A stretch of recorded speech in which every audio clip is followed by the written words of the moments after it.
You're here. You're back. If you are one of our regular and loyal listeners and followers, thank you very much for that. If you are brand new to this, welcome to the OHL podcast. I like to emphasize the in that because there are others out there and lots of people doing lots of great work, but Dan Mahar and I like to think we've got something pretty good going here, given our experience in the league and traveling around it as much as we do and all of those different things. Hopefully, you're finding the information and the entertainment and, yeah, these occasional snark that you're going to find here on the OHL podcast. While you're here, while I've got your attention, you know what really helps us out, keeps us going, puts some fuel in the tank is your likes, your subscribes, your comments, your reviews, anything that you want to do that kind of feeds that algorithm. And then the more the algorithm gets fed, the more people find us. And our sponsors really like it when people find us. So we appreciate your support in subscribing, liking, reviewing, commenting, whatever it happens to be. You'll find Dan on X at his name, Dan Mahar. I'm on X at my last name, Farwell, and then _OHL. Drop us an email anytime, ohlpodcast@rogers.com. Feedback, good or bad, questions, anything you'd like to hear us cover on the pod. Hey, we're here for it. We love this league as much as you do.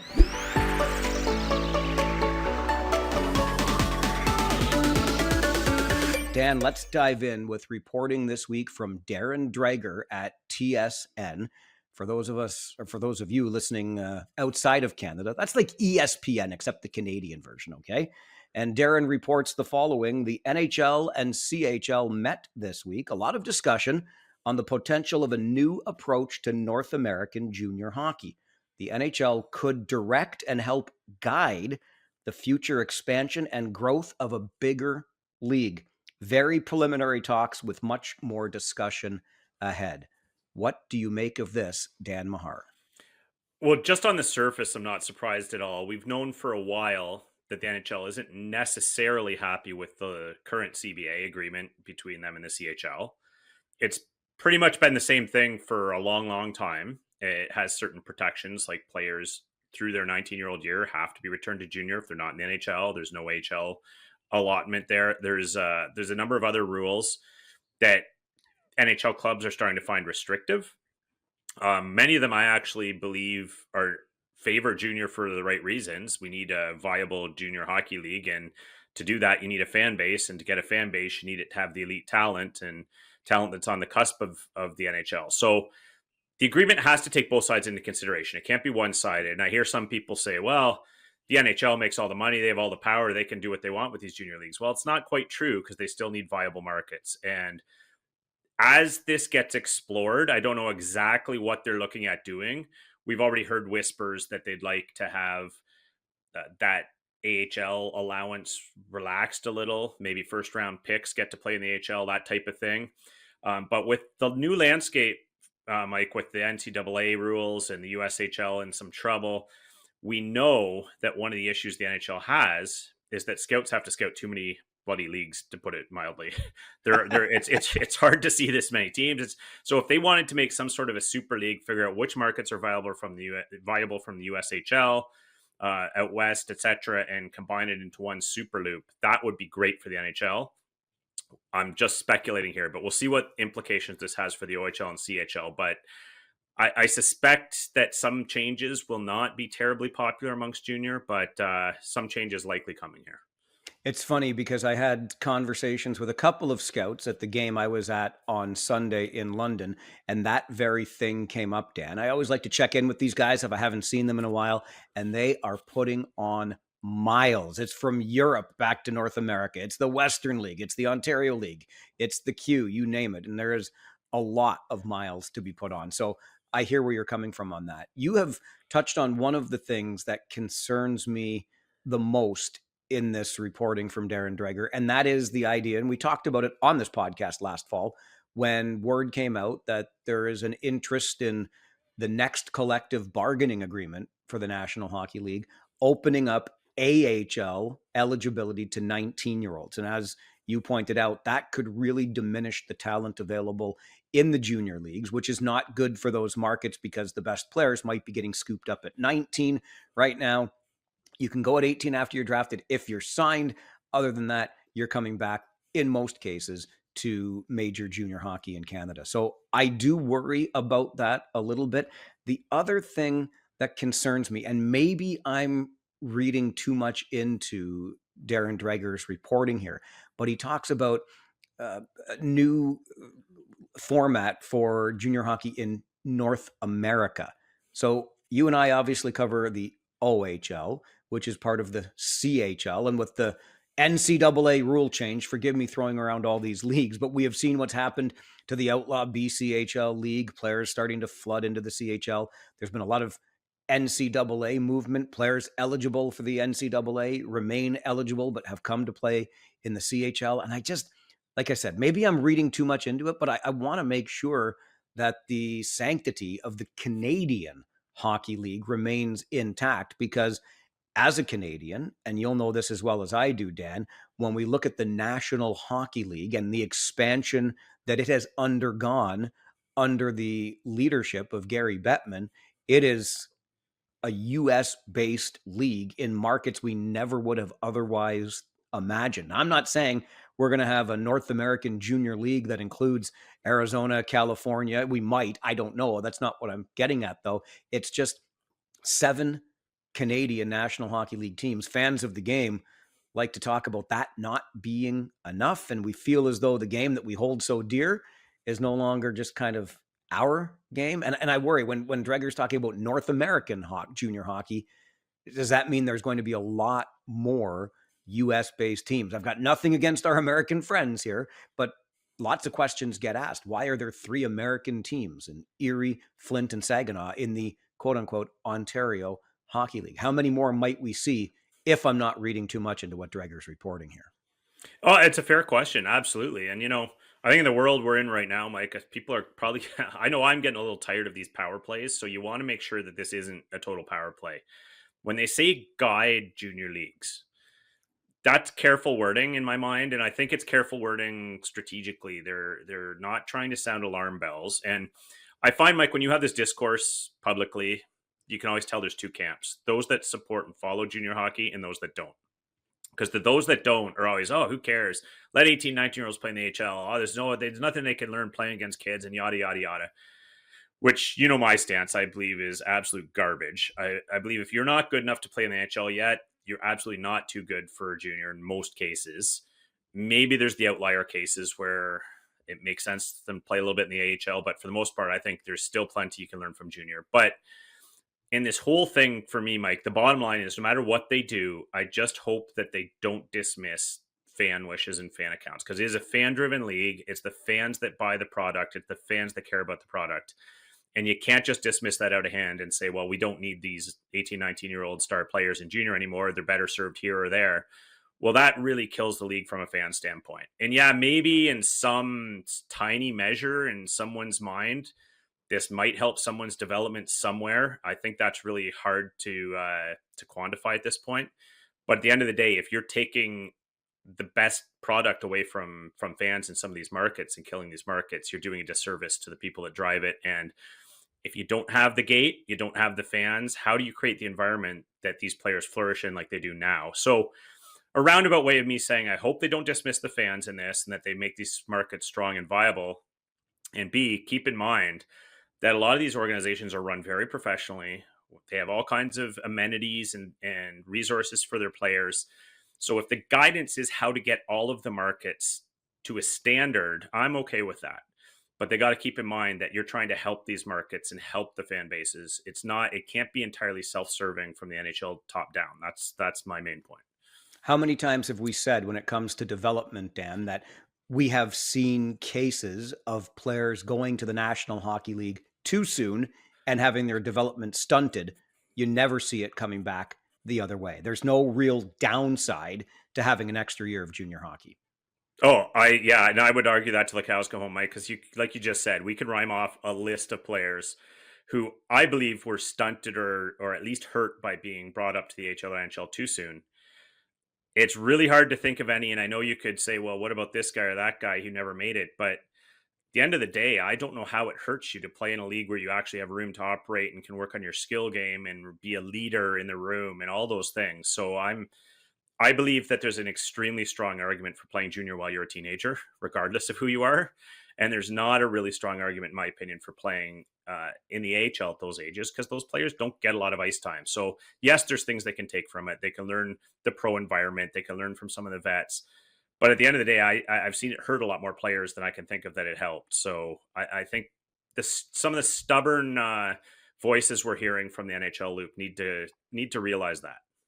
I'm glad that Dreger is reporting that these talks are very preliminary because I know that OHL Commissioner Brian Crawford was in Boston for the final of the Four Nations face-off. We all know what a wild success that little mini tournament was for the National Hockey League, and I would hate to think that everybody in that arena having these, which is where I assume the conversations took place in and around that final, were a little drunk on all of that success and like, yeah, whatever you want, NHL, you hit a home run with this one. Let's just pump our brakes a little bit. And connected to that, I will also add, like we've talked a lot, Dan, this year because expansion this year on this podcast because expansion is such a big topic, right? The Board of Governors and the OHL saying aggressive expansion has been approved. They want to go after all those rumors out there about the USHL teams, right? In Muskegon and in Youngstown joining the OHL as early as next year. It doesn't look like that now, but almost certainly for 26, 27. Expansion, expansion, expansion. It's been a theme on this podcast and in major junior hockey in Canada this year, especially since that NCAA rule change. I'll be honest with you, watching that Four Nations face off, and I get it, four teams, the very best of the very best, not just best on best, but the very best of the very best.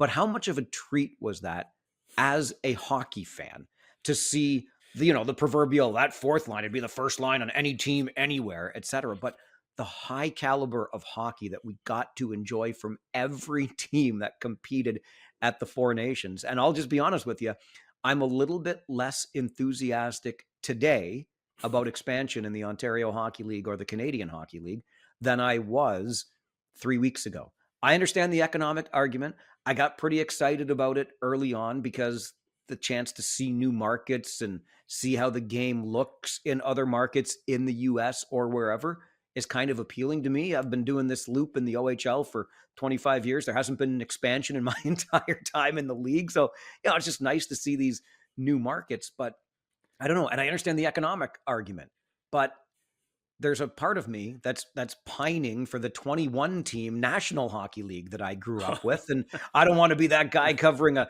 24, 28 team Ontario Hockey League pining for the 20 team league again. I don't want it to get watered down too much. Oh, you're singing a lot of people's tunes, Mike, and I know like those that are a little younger might say, "What are these guys rambling about?" But the 21 team NHL, I think, was peak in my opinion. You had your Norris division, I had my Adams division. We had these terrific identities where everyone knew every player in the league. It was high end, so I understand the economic argument, like you said. But there is a real concern of watering it down. There's a concern of it being in too many markets. You don't have some of those rivalries. There's all kinds of arguments against expanding too rapidly. So I think what we're seeing here with the NCAA ruling and whatnot is just there's an opportunity to kind of sort things out here before some teams fall off the map. Other teams potentially could step into these elite leagues. But I'm with you. You don't want watered down because to me, that 21 team NHL was something.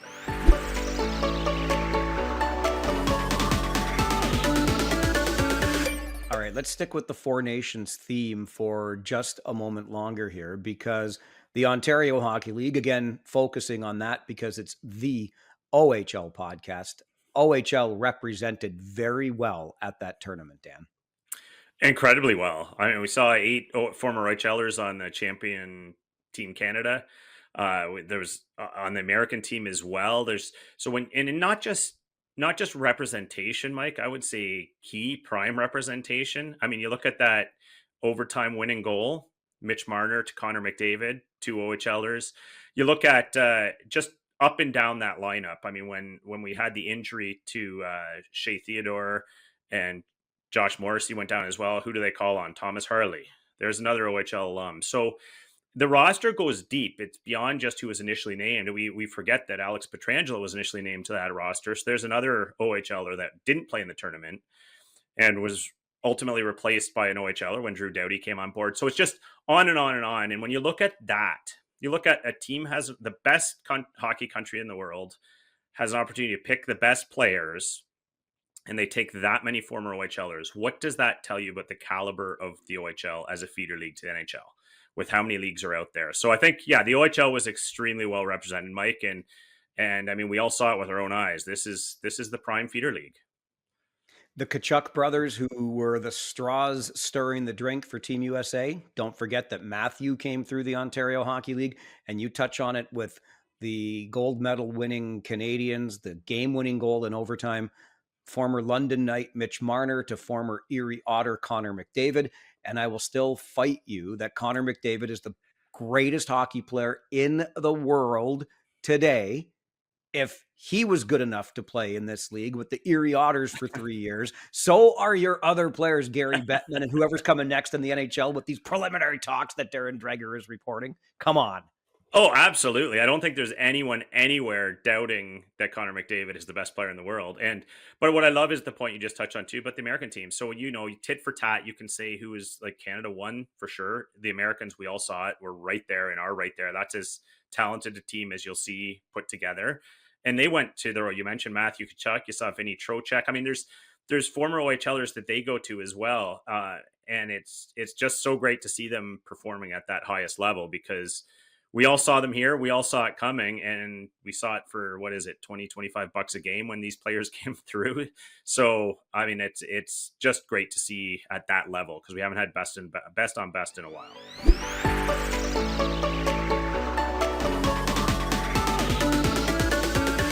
I'm so glad that you just mentioned Vinny Trocheck. And now I'm recalling that earlier you mentioned Alex Pietrangelo.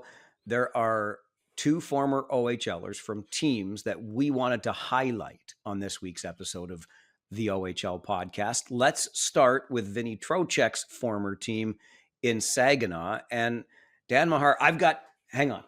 I should have brought my tinfoil hat with me because let me tell you the conspiracy theory I'm working on over here. But how about those Saginaw Spirit? When we were texting about this, I'll grant you, it was before the weekend during which the Spirit dropped both of their games. Thanks for screwing us over, Saginaw. But this team of late, Dan, and I remember you talking about them on the Wraparound a week ago, they are starting to trend in the right direction at the absolute right time of the season.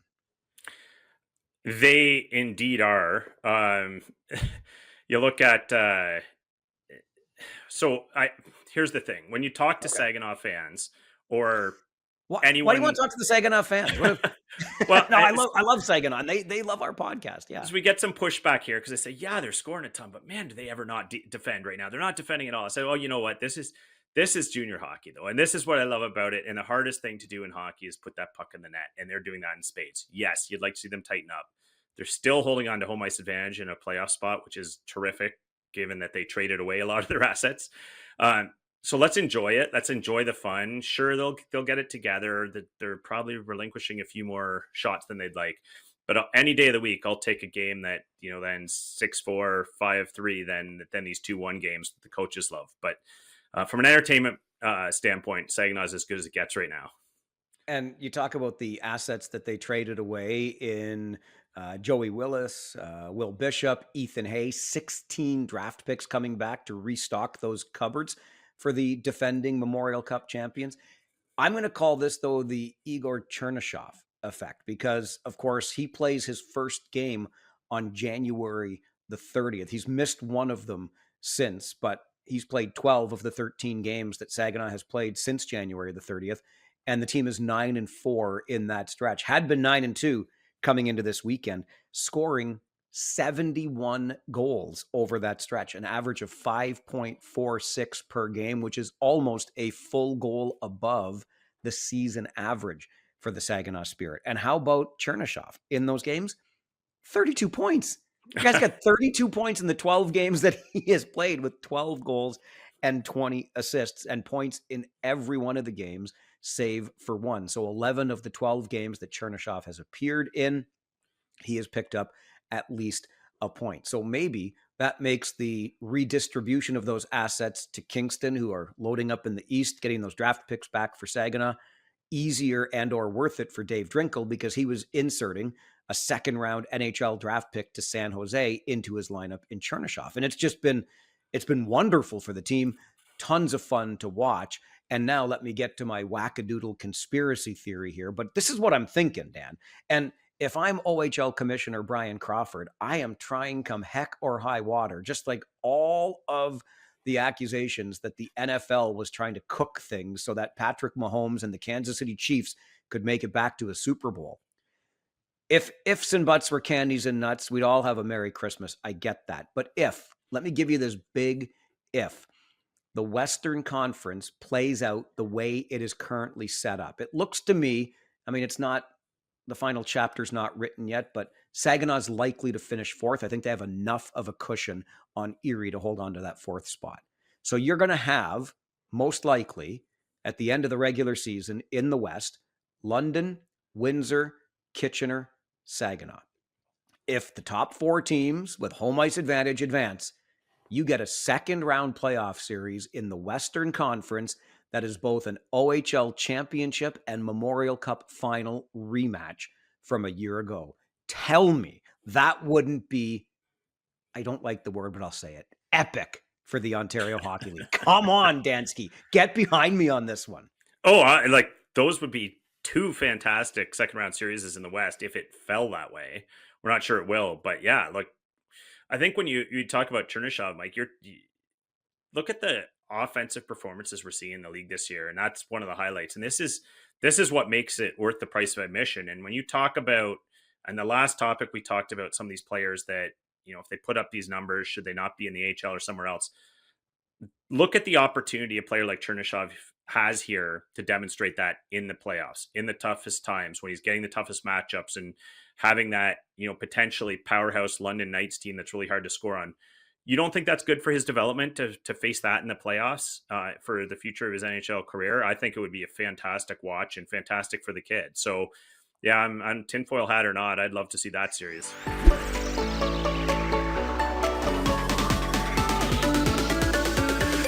On the other side of the ledger, Dan, and I feel like we're picking on a team. I don't want to kick a dog when it's down, but oh my goodness, how the mighty have fallen in the Niagara region. A former CHL top 10 early in this season into October, up in the power rankings, holding down, well, at times, top spot in the Eastern Conference, and now currently in the midst of a 10-game tumble. And I personally, Dan, think the Sudbury Wolves are going to catch these Ice Dogs for sixth, and Niagara is going to end up seventh when this regular season is over. It's just been a real rough second half for Alex Petrangelo's former OHL team, the Niagara Ice Dogs.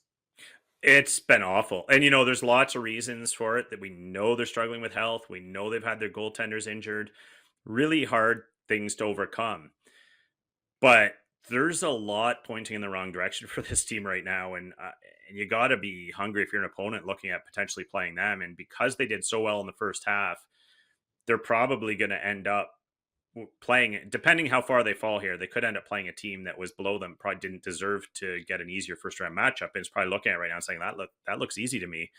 I'm not sure it's going to be easy. We know the Niagara Ice Dogs have plenty of firepower, and they did it early in the season. But they've got to right that ship in a hurry, because I think it was Steve Clark, their broadcaster, that mentioned they had been down 3-0 in 6 of their last 8 games. And when you're getting down 3-0, you can talk about you're not ready to play, but my biggest takeaway when you're consistently getting down 3-0 is you're not good enough. You're not competing. You're not, because I'm sure those kids want to do it. I'm sure they're thinking, let's get out of this slide. Let's pull this off. But the confidence is shot right now. And when the confidence leaves you, it's a tough thing to get back. So I'm hoping for the fans of Niagara, but I'm with you, Mike. I can't see how Sudbury doesn't pass them unless things change in a real hurry. Clarkey is good people down there in the Niagara area covering the Ice Dogs. He calls it square, and you'll hear a little bit more of that when we get to the Ice Dogs during our wraparound, which is the look at every team in this Ontario Hockey League. We do it every week here on the pod. It's a 4-point cushion between Sudbury and Niagara right now, with Niagara leading by 4 points. The teams play each other once more only during this regular season, but unless you can really hammer on the brakes on this free fall, it's going to be tough, I believe, for the Ice Dogs to hold on to 6th in the East. We shall see how this all plays out. All right, speaking of seeing, we might see something in the league this year that we've only seen 7 times before in the league's history. And our playoff races are heating up. So stay with us as we continue this week's episode of the OHL podcast. It might not feel like it, but spring is right around the corner. Know how you can tell? Golfers are hitting the links, and we have some tournaments to talk about. And if you want to do more than just talk, put your money where your mouth is. Get in on all the tee to green action with DraftKings Sportsbook. From Thursday's opening round through the closing round on Sunday, DraftKings Sportsbook has you covered with tournament props, live betting, odds boosts, and so much more. If you've never bet on golf before, it's easier than you think. Just pick something simple, like a golfer to win the tourney, and make your pick. It is just that easy. And here is something special for first timers. New DraftKings customers bet $5 to get $150 in bonus bets instantly. Download the DraftKings Sportsbook app and use code THPN.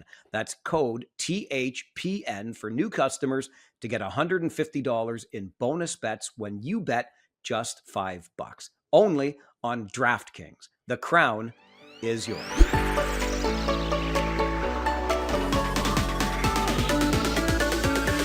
One of our favorite features to do, but Dan, I got to be honest with you, it's starting to feel a little bit like homework, isn't it? It's like Mr. Heiser, my grade 9 science teacher, or even better yet, how about Mr. Grundy? Did you ever have Grundy in high school, Dan? I did. I think grade 12 French, if I'm not mistaken.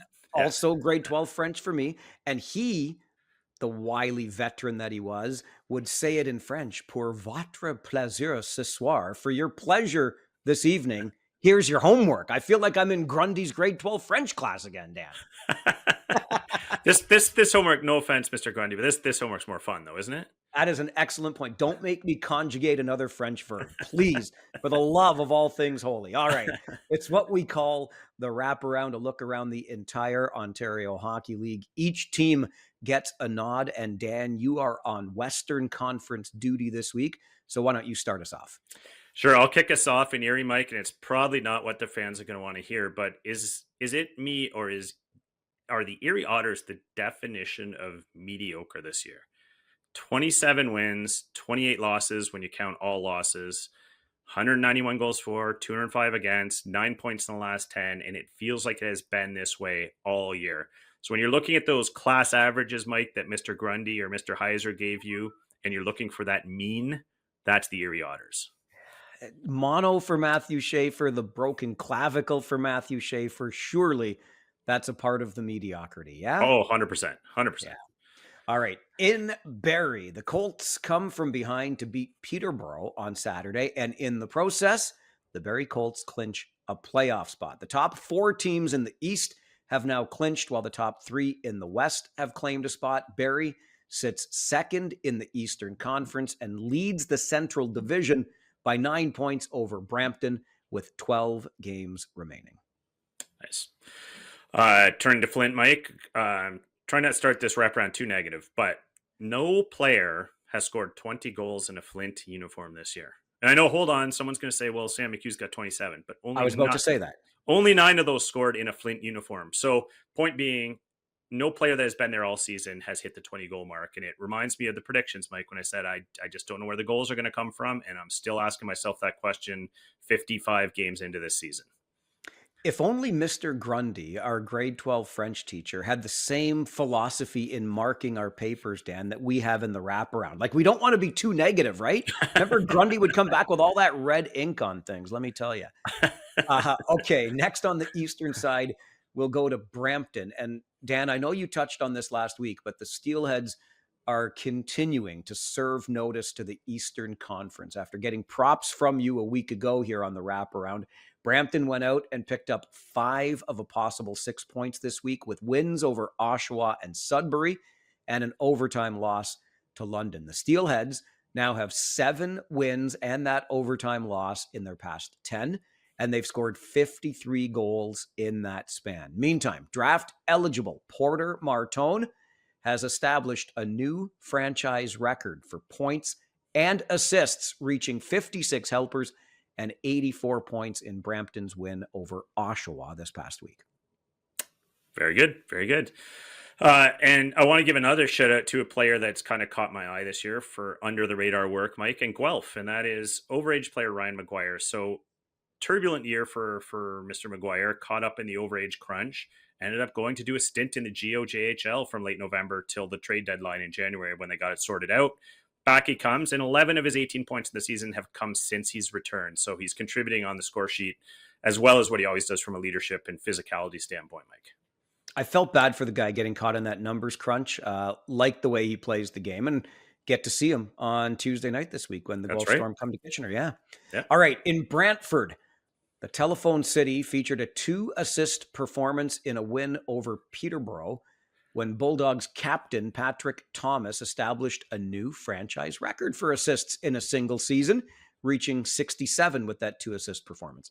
Logan Morrison had 66 assists in 2021-2022. Ironically, because we just talked about it, Logan Morrison's a Guelph native. Anyway, that 21-22 season was the year the Bulldogs won the OHL championship. So Patrick Thomas, the new single-season assist leader for the Bulldogs franchise. And just do me a favor. Before I throw it back to Dan and you start shouting, yeah, but what about Nick Lardis? What Nick Lardis? Are you stupid or something? Don't worry. When you're that good, you get your own segment, and that's going to come up a little bit later. Yeah, he's like Michael Misa. We can't talk about the same guy every week in the Wraparound. Exactly. So. Come on with your coming on over there. So, Mike, have you ever had one of those things, where you're about to get in a fight and you got your buddies with you, and then you start charging forward, you turn around, you're by yourself? Oh, yeah. I get in fights all the time. Can't you tell? Well, I have a feeling Jeff Krzakos knows that feeling, because one day he's rolling along with his buddies on the bench. This week, he turns around and with UC Ahokas having to head home to Finland for personal matters and Brad Flynn suspended for the weekend, Jeff Krzakos had to find some new friends this weekend to run the bench with him. And he just had to deal with Barrie in London, and he won both games. So kudos to Krzakos for holding things down in Kitchener this weekend. If I tell you something, Dan, or point something out to you about Jeff Krzakos in this past weekend, do you promise not to tell any of the other coaches? Sure. Okay. So this is the third time this had to happen, right? Because the other time it was an emergency departure for UC Ahokas and the team had to play in Windsor. Okay. Yep. They won. So Jeff Krzakos, as a head coach, interim, whatever you want to call him, Windsor, Barrie, London, 3-0. Those are, it's almost like a test for the guy, right? We'll leave you on the most difficult matchups we could possibly leave you with. And 3-0? Oh. Yeah. All right. Whatever you do, don't tell the other coaches that Crackers is unbeaten against those teams in his time. He earned that extension he just got. Yeah. Exactly. All right. To Kingston I go, where we find overager Cedric Gandon, who appeared this weekend in his 261st consecutive game. That is the 5th longest Ironman streak in OHL history. And here's the kicker. With 11 games to go in the season, Gandon can finish with 272 consecutive games, which would be the second longest streak in league history, behind only Brett Newman, who also played for the France as well as Oshawa and Erie and made 311 consecutive games. Newman set his record back in 2020, eclipsing former Sudbury Wolves forward Bobby Chamont, who went 272 consecutive games, ending in 2005. So Gandon has the chance to join a pretty elite club. Also, get this, after 261 consecutive games with Owen Sound and Kingston, Gandon has 261 points. Spot on. Feel like my Montreal Canadiens might regret relinquishing his rights, but we'll see. So in London, Mike, so I wanted to highlight one of the more dynamic players in this league who took a bit of heat after the World Juniors, probably unfairly, but Sam Dickinson, 2 goals, 2 assists, including the OT winner and a 4-3 win over Brampton at home. This is a guy that's pacing for over 80 points as a defenseman, despite missing time for those World Juniors. This is an elite talent, and I didn't even look at the 3 stars, Mike, but I'm pretty sure when you're a defenseman who gets 2 goals and 2 assists and a 4-3 overtime win, you probably got the first star. I'm hoping. How about stars 1, 2, and 3 for a performance like Probably. that? Yeah. Yeah. Do you remember, Dan, where the London Knights or how the London Knights acquired Sam Dickinson? From those Ice Dogs. Funny. Yeah. Niagara is next for me. Here we go. If the Ice Dogs were greyhounds and thus chasing rabbits around a track at dog racing events, they would be losing every race because of bad starts. They're not getting out of the gates during a losing streak that has now reached 10. And Dan, you touched on this earlier, thanks to our buddy Steve Clark in Niagara. The Ice Dogs have surrendered the first goal 9 times in those 10 games, and they have fallen behind 3-0 in 6 of those 10 losses. Niagara has allowed 62 goals against during this 10-game skid. Now, in fairness, starting goaltender Owen Flores and consistent number 2 Charlie Robertson are both injured, but Niagara now sits just 4 points up on Sudbury for 3rd in the Central Division and 7th in the Eastern Conference. So tough final stretch here for the Ice Dogs. You're giving me coaching nightmares, Mike, because I think of those times when your whole pregame is focused on getting off to a good start and then you get scored on in the first shift. But anyway. All right, up in Owen Sound, Mike. I don't know. So one of the most intriguing things for me right now in the entire league is that race for the final playoff spots in the West. It is as tight gets. Every point counts. Owen Sound fans might not like to hear that 7 of the remaining 11 games come against teams that are in the top half of the standings. So that's not good. But on a positive, you're seeing 5 points in the last 5 games out of 16-year-old Cole Zarowski, who they acquired earlier this year. So there's lots of positive signs from the youth in Owen Sound. So whether they make it or not, it's dangling, hanging by a thread, but they got some future on the way.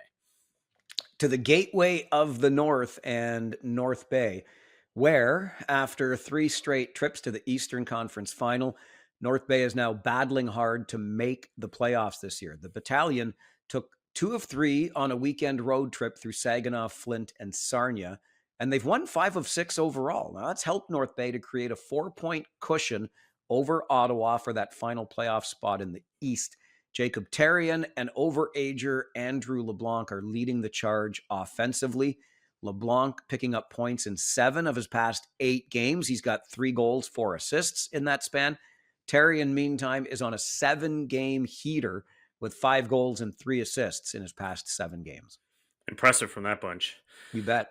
So, and in Saginaw, we talked about them earlier on the podcast, Mike, but I just wondered when I look and see that they're first in the conference in goals and first in penalty minutes. Sometimes I feel like there's a correlation. You're tough to play against. You make space for yourselves out there with your physicality, but it also explains potentially how they got outscored 12-5 this weekend by Guelph and Windsor, because if you're taking that many penalties, there's an awful lot of disruption to your flow and shorthanded chances that you have to kill leading to goals. So partly why they're so exciting and high scoring, Mike, a lot of time in the box, but also putting a lot in the net themselves. Win a Memorial Cup one year, keep the fans, are you not entertained? The year after that, right? Exactly. Yeah. Okay, let's look at Oshawa, and that's where you find Jacob Oster, who picked up his 28th win of the season this past weekend, and that moves him into 3rd all-time on the Gens goalie wins list with 71. He passes Jeremy Brodeur. If Oster could win, now it's not going to be easy, but if he could win 8 more in Oshawa's final 10 games, he would pass Daniel Altshuler for 2nd most in franchise history. Peter Sidorkiewicz, though, is the Gens all-time leader in goalie wins with 81. I don't think Oster's getting 10 more. So Oster puts himself in pretty elite company nonetheless. It could go Sidorkiewicz, Oster, Altshuler, but either way, he's up there. Great former Hartford Whaler there in Sidorkiewicz. But and when I came into this league, Sidorkiewicz was the assistant coach in Erie with Robbie Fitore. That's right. So there you go. That's right. All right, so Sarnia, sorry, Sting fans. I'm rooting for you. I'm rooting for positivity. I was so thrilled to see you storm back from a 5-2 deficit against your rivals in Windsor and win that one 6-5. What an uplifting, season-turning victory, right? and then you drop a 5-1 home game to the North Bay uh, team that Mike just talked about, who is actually playing well, but it's got to be so disheartening. It's just one step forward, 1.5 steps back for the Sting this year, and they're clinging right now to that 7th spot. Love to see them get in, but boy, it's been frustrating. Growing pains for a young team, right? Yeah. Yeah. All right. You want frustration. How about in the nation's capital? And let's take a look at Ottawa. Overage goaltender Colin McKenzie became just the 12th goalie in 67's franchise history to start 100 games. The two most recent tenders to do that were Cedric Andre in 2020 and Leo Lazarev in 2017. I think everybody remembers Leo, one of the weird goalies are weird. Leo was a special kind of weird. Anyway, McKenzie has posted 47 wins in those 100 games, goals against average of 3.0 spot on, and a save percentage of 898. So congrats on 100 games started for the 67s. Leo Lazarev, former Waterloo Siskin, by the way. Also true, yes. Yeah. So in Sioux, Mike, I feel like the Sioux players should get some extra credit at the end of this year, maybe a little bonus paycheck, because it seems like they're playing a whole lot of extra hockey these days. A lot of games going to overtime, which is a credit to them. A young team rebuilding, getting games to overtime, getting points. But they say every point counts in this playoff race. Unfortunately, Sioux's playing a lot of the teams in that playoff race with them. So massive overtime win against Guelph, who they're trying to stay ahead of, then drop the overtime game to Owen Sound, who they're just slightly behind right now. So I'm sure they'd like to stay out of overtime and get those 2 points every now and then, because it's treading water, but they're right in the heat of that race. John Dean just needs some more gray hair up there. Don't worry about it. Head coach in the Sioux. And we'll be talking more about those races in a bit. Don't worry. All right. On the wraparound, I'm headed to Peterborough. And now the math really won't work much longer for the Petes, who are 11 points out of a playoff spot with 11 games to go. Now, here's the thing. Peterborough had a home and home with Ottawa a couple of weeks ago that could have lifted them within 1 point of the 67s. And at the time, the final playoff spot in the East, but they lost both of those games. So instead of being 1 point back, they were 9 points back. Now, they've had 2 wins and 2 one-goal losses since that time, but with North Bay getting hotter, and I talked about that earlier, and now the team to catch, Pete's coach Rob Wilson is staring down the first non-playoff season of his coaching career. Here's a better number, though. I wanted to find a better number from Peterborough. +3, which is the plus-minus rating of 19-year-old forward Brennan Faulkner. Faulkner is the only plus player on the entire Pete's team. And mark your calendars for January the 14th, 2026, when the Peterborough Memorial Center will play host to the Connor McDavid OHL Top Prospects game. And I'm glad you noted Faulkner. I noted the same thing back in November, I believe. I remembered that when I was looking up. He's still hanging in there, right? He's hanging in there. So that says something about that kid. So sure does. I'm going to end in Windsor, Mike. And what a week for Windsor. Huge congratulations to both Liam Greentree and Ilya Protas, both hitting the 40-goal mark this week. And when you have a 40-goal scorer on your team, that's something. Have 2 and plenty of runway left to go up from there. So congratulations to those 2 gentlemen for fantastic seasons with the Spitfires. All right. I'll go up to finish off the eastern side as well. Up north, that is, to the nickel city of Sudbury, where the Wolves have been allowing some pretty crooked numbers and losing 5 of their past 7 games, including losses of 7-4, 7-6, 8-3, and 8-1. But they do get some reinforcements this week with the return of leading point producer Kieran Walton, who brings 33 goals and 80 points back to the Wolfpack after serving his 2-game suspension for spearing.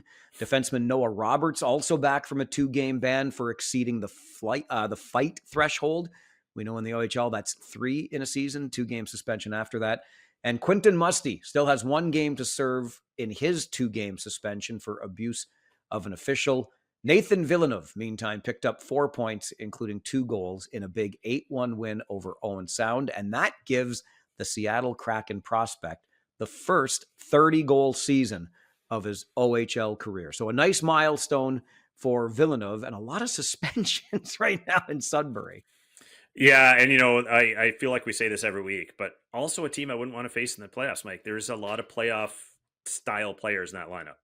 I agree, and it's going to be really interesting. That's going to be one of the teams starting on the road that could give one of those teams near the top of the East fits. And Dan and I will get into that because the playoff races are getting real interesting. It's also goals gone wild in Brantford. And your guess is as good as ours for the top playoff spot in the East or the last playoff spot in the West. We're talking about it on this week's episode of the OHL podcast.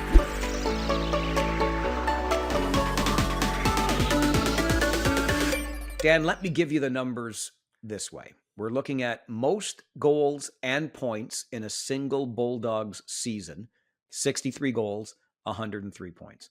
The second player in Bulldogs history to score 50, Arthur Kaliev with 51 in 2018-2019. The first ever Bulldog now to score 60, 7 hat tricks, and 17 multi-goal games this season. Dan, I don't need to introduce you to Nick Lardis, who's got 19 goals in 10 games this month. And it's the shortest month on the calendar. What do you even say about Nick Lardis? Well, first of all, I'll say you remember him being a key piece coming from Peterborough to Hamilton and Brantford since in that trade deadline deal. And this Shout is out what Matt Turk, the GM, right? What a shrewd move. What a shrewd move. And it's a great case in point of how trades can work for both teams. You want your teams to look for those futures. But I don't know if anyone could have seen this coming. I've had a lot of people ask me, Mike, why wasn't Nick Lardis on Team Canada for the World Juniors? But he is just done. I don't even know if you call it a heater. There's got to be a category above heater, but the totals add up when you're scoring them 3 at a time. And it's just crazy. Even if I can't watch the games, I'm just checking the box score. It just feels like every time a goal goes up on the board, I don't have to look. And Lardis. He's just got that hot stick right now. And you got to believe that the Chicago Blackhawks are starting to get really excited about his potential alongside another young man they've got. You know, we talked about this earlier in this episode, Dan, and you're trying to figure out players and why they get overlooked here, why they get overlooked there. It's at this point, I mean, I know we're just seeing a really special season from Nick Lardis, but how the hell did he fall to the third round where Chicago got him? You know, it's a good question because, I think sometimes, well, I'll be fair to scouts. Sometimes they overthink and say, well, no, he's not big enough, or he's not fast enough, or he's missing this element. They're looking for pro traits, and maybe when a 17-year-old player hasn't developed them all yet, and you don't necessarily see him doing so. Having said that, there's also players that just really blossom and bloom, and we're seeing it with a lot of players over the years where this was another point of contention that's come up in that CHL NHL agreement is should the draft be moved up an age level or two, because a lot of these players don't come into their own till they're 18, 19. So I'm not saying Lardis, obviously he put up good numbers in his draft year, but boy, I'm just guessing a lot of people didn't quite see this coming. He's exceptional this year. He's in a league of his own right now. There's no question about it. And exceptional. Michael Misa, the exceptional player, more points, but 9 now behind in goals scored. Misa's 54, which would be fantastic any other year, except, this one, when Lardis has 63 and counting. So I took a look back at the past quarter century of statistics from the Ontario Hockey League, just to kind of put this in perspective for you. So in the past quarter century, 61 players in the OHL have scored 50 goals. So, quite frankly, it happens relatively regularly, but only 11 in the past 25 years have scored 60. And Alex DeBrincat leads the way in that category, scoring 65 back in 2016, 2017. So, Lardis is certainly going to surpass the 65. So then what's next? Well, the only 70-goal scorer of the last 25 years in the Ontario Hockey League is none other than John Tavares, who scored 72 in 2006-2007. So I ask you, Dan Mahar, can Nick Lardis score 9 more in the Bulldogs' remaining 10 games and equal John Tavares's 72 goals from 18 years ago? I'm asking, can he hit 90 at this current pace, Mike? I think Ernie Godden's all-time record of 87 is safe, but you never know. You never know. But yeah, I would say I don't want to jinx him and guarantee it, but I would be very surprised if he doesn't hit 70, Mike, the way he's rolling. Well, and you throw the joke out there about 90, but I mentioned at the beginning of this conversation about Nick Lardis, 19 goals in his past 10 games. So if he Exactly. keeps that pace, you're at 92. I don't know that he'll get there, but I think it's fair. Let's put the John Tavares watch on here because I think that Lardis has a chance to do that, to equal or better Tavares's mark of 72. And even if he only, quote unquote, gets to 70, Nick Lardis, so 7 goals in his remaining 10 games to reach 70 goals. He'll be only the 8th player in Ontario Hockey League history to have a 70 goal season. It's incredible, Mike. And I know whenever this stuff happens, people like to discredit and say, "Oh, he's only on the power play. He's only that." It is hard to do that in this league at the pace he's doing, and it's impressive no matter how you look at it. And I would love to see him hit that 70 mark just for the kid's sake. But he's something to watch.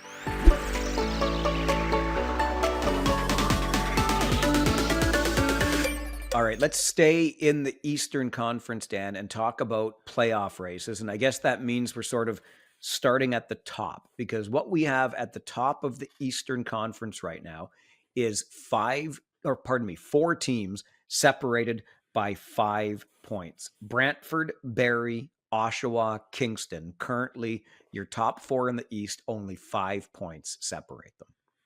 It's actually pretty crazy. And I know because of the divisional alignment, who's going to get the second seed won't necessarily be the second best team of that 4. Because as right now, I believe it's Barrie who's I don't want to say struggling, but they've had some challenges lately on a few fronts. They've dropped some games. So uh, to me, the all underrated team in that group you just named is Kingston. I think no one wants to believe it because I called them, I think, Sarnia of the East recently, where they've had a lot of good rosters and just haven't gotten over that hump.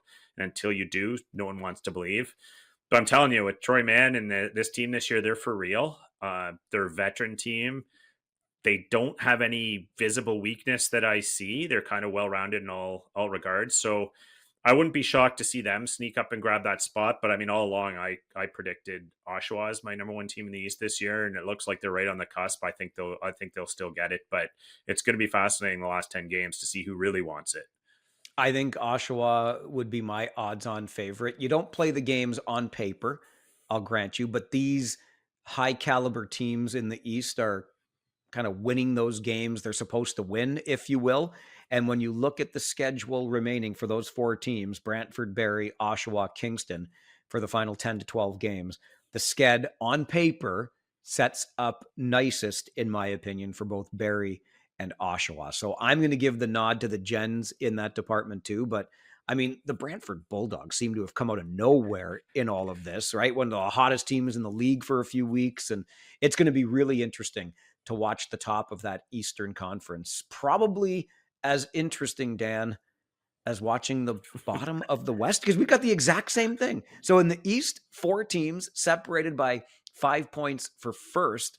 In the West, 4 teams separated by 5 points for the final playoff spots. That goes 10th up to 7th, but you've got Sarnia 7, Sioux 8, Owen Sound 9, and then Guelph 10, but only 5 points separate all 4 of them.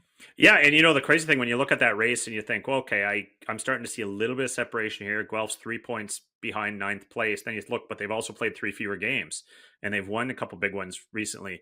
That is anyone's game, Mike. And I think when you look at the remaining schedules, there's plenty of head-to-head opportunities amongst those teams. Some teams look like they're limping right now.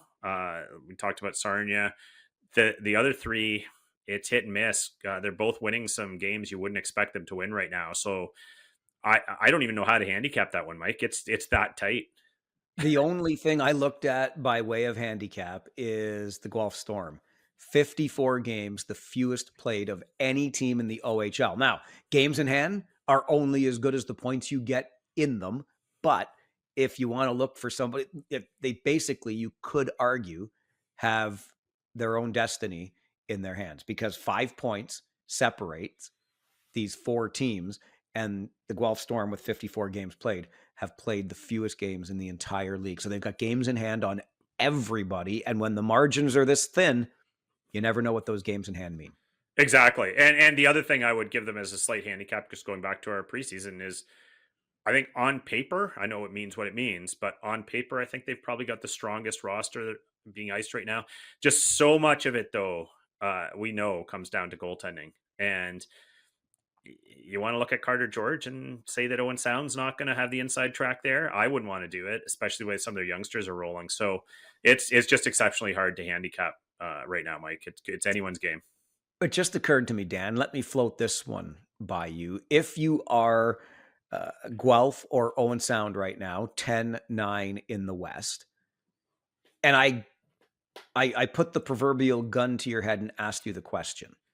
Would you rather be entered into the draft lottery as a non-playoff team or face London in the first round?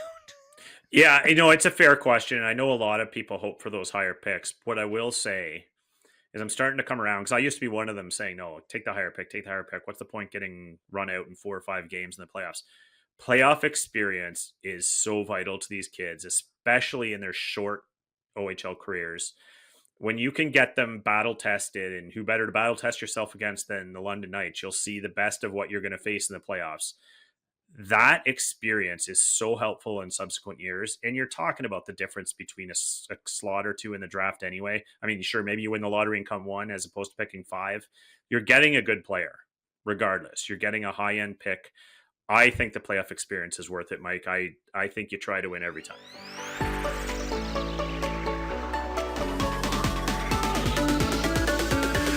We are into the final week of February, which means we're inching closer to another month, which inches us closer to the month of June, which is when the NHL draft happens. And Dan and I weekly on this podcast like to leave you with the prospect for that NHL draft that caught most of our attention this week.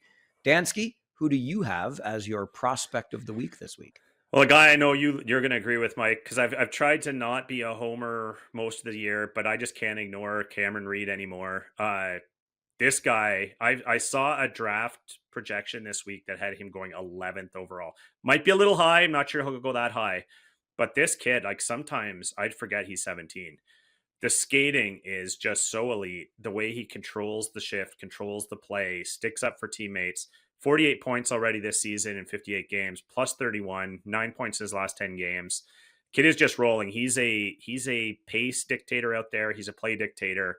And like I said, you always got to remind yourself that kid is 17. He is something. And I think he's moving into the top 20 for sure, Mike. My bias is clear on this, and it's the reason I don't talk about him every week because I could. I'll just be perfectly honest with you.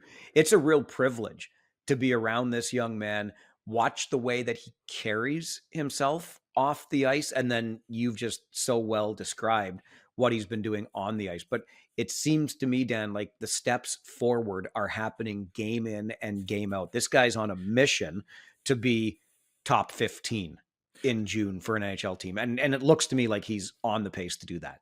Oh, thank you, because you actually hit on one of the other points I want to touch on is the improvement is incredible. Like he was good at the start of the year, but Yes. he's hit another level for me watching him really. And one of the few criticisms I had of him was he needed to improve his shot. Well, you've seen a couple of goals he scored lately. He's zinging them. So, like you said, Mike, a real commitment to improving, and it's showing. He's hit another level, and if you get a chance to watch him, please do.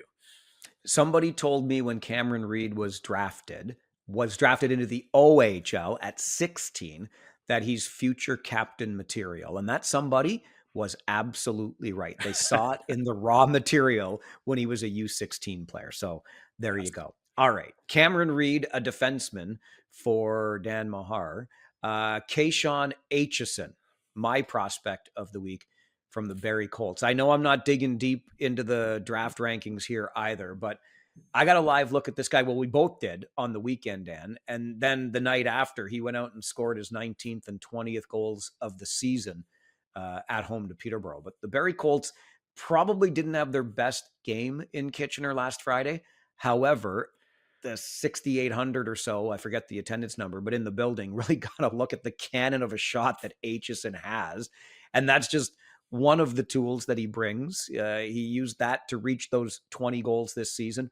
And just to put it in perspective, I know we're talking, rookie versus sophomore, but he was an 8-goal rookie last year. So up to 20 this season and counting. He might end up tripling his first year output. Aitchison has been described by some as the meanest prospect in this year's draft, and he might be the meanest prospect of the week here on the pod, although Cameron Reed just dropped the gloves the other week in a spirited bout with Braden McCallum. So, yeah. Anyway, Kayshawn Aitchison is my prospect of the week. Yeah, and I can tell you, Mike, scouts love him because he plays that NHL game. He's not going to back down. And you're right. When we saw him in Kitchener, Barrie had far from their A game. But it's funny, through those first 2 periods when they were getting top danced, I still felt like Aitchison was one of those that wanted to be in the fight. He was giving it. I was getting a little frustrated that it didn't look like his team was coming with him, but I don't think that's a kid that takes many nights off, and the scouts are noticing. He'll go higher than people think. Absolutely. I think that there's a first round potential all over that guy, and it's going to be fun to watch him for the rest of the season and into the playoffs, because both Barrie and Kitchener are poised right now for some pretty decent runs. So we always like to leave you with that. And then the reminder that we'll be back in a week's time, because that's what we do. We'll follow the league this week, and we'll come back with another episode on Tuesday morning. Again, please drop us an email anytime, ohlpodcast@rogers.com. Find Dan on X at his name, at Dan Mahar. I am at Farwell_OHL. We love the likes. We love the subscriptions to YouTube, to the podcast, so it downloads automatically. Leave a review or a comment.